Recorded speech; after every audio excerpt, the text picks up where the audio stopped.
नमस्कार।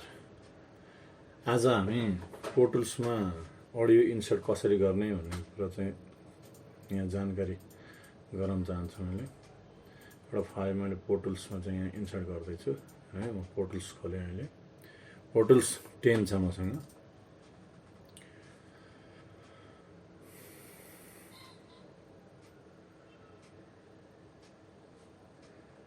यो FL स्टुडियोको error file यसले केही फरक पर्दैन।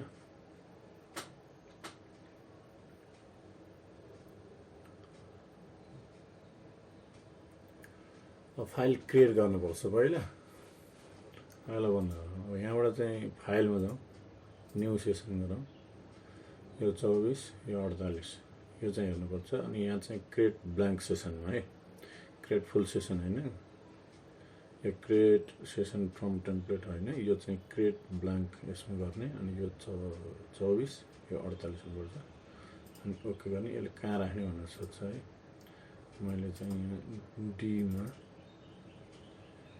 यहाँ चाहिँ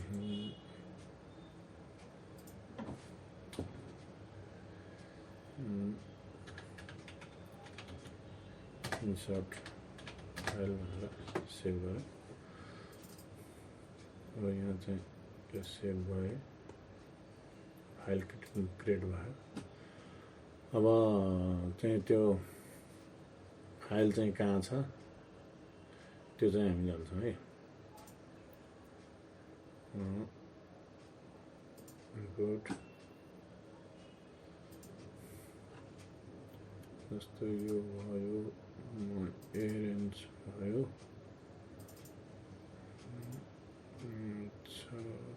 यो फाइल है त। ल यो गरौँ। यो सबै यहाँ चाहिँ अडियो एक्सपोर्ट गरेर राखेको छ। यसलाई कपी गर्छौँ। अनि हाम्रो त्यो सबै फाइललाई कपी गरेपछि यहाँ कहाँ गर्नु छ, इन्सर्ट फाइल यहाँ यो भित्र जान्छौँ र अडियो फाइलभित्र गएर कन्ट्रोल भी गर्छौँ। अनि कन्भर्टमा क्लिक गर्छौँ। त्यसपछि डाउन अनि युज करेन्ट फोल्डर ओके।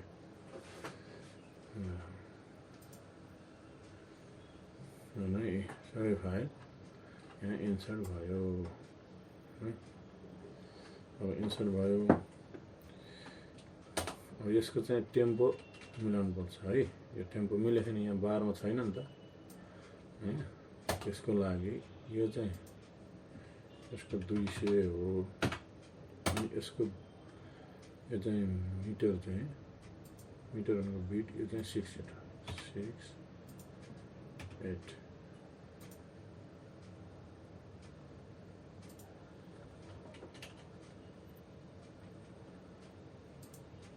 अझै मिलेन होइन।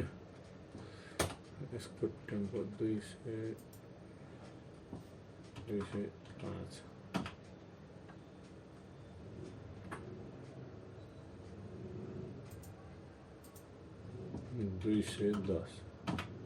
न, यसको 210 है।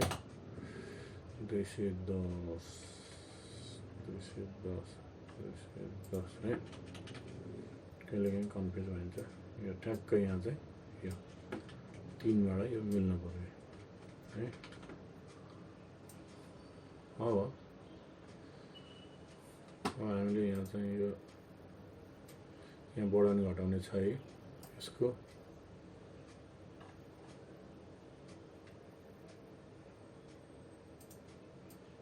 यो ड्रम पार्ट भयो। अब सबै पार्टहरू यसरी इन्सर्ट भयो। अब यसको चाहिँ हामी मिक्सरमा जान्छौँ। मिक्सर जाँदाखेरि कन्ट्रोल प्लस हाम्रो किबोर्डको प्लस। यसमा चाहिँ एउटा यहाँ न्यू मास्टर फाइल हुन्छ। मास्टर जहिले पनि स्टेरियो हुन्छ है। ल अब हामी चाहिँ भोकल लिनु पर्यो भने यहाँबाट चाहिँ मोनो अडियो ट्र्याक क्रिएट गऱ्यौँ होइन। यसमा चाहिँ भोकल भनेर लेख्ने। है। अहिले म भोकल चाहिँ लिँदिनँ, तर यो भोकल लिने तरिका सिकाउनु छ। यो जस्ट अडियो इन्सर्ट मात्रै हो हैन। यसमा चाहिँ माइक लाइन चाहिँ यहाँ मिलाउनुपर्छ। हामीले चाहिँ कतिवटा माइक दिएका छन्, कति नम्बरको चाहिँ माइक कति नम्बरमा इन्सर्ट छ यहाँ चाहिँ गरेपछि यहाँ चाहिँ भोकल आउँछ है। यो इनपुट देखाएपछि भोकल लिने तरिका